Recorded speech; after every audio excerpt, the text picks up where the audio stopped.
In a sunlit living room, a clever beagle named Nico discovers a squeaky toy that sounds like a distant doorbell. Each ring triggers a chorus of pets, from Lola the cat to Kai the parrot, sprinting toward imagined visitors.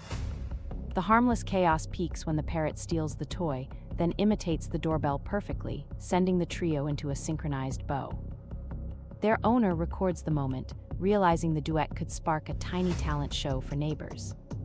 When the real door chimes, the cast freezes, then delivers a triumphant paw and wing salute to a puzzled but smiling audience.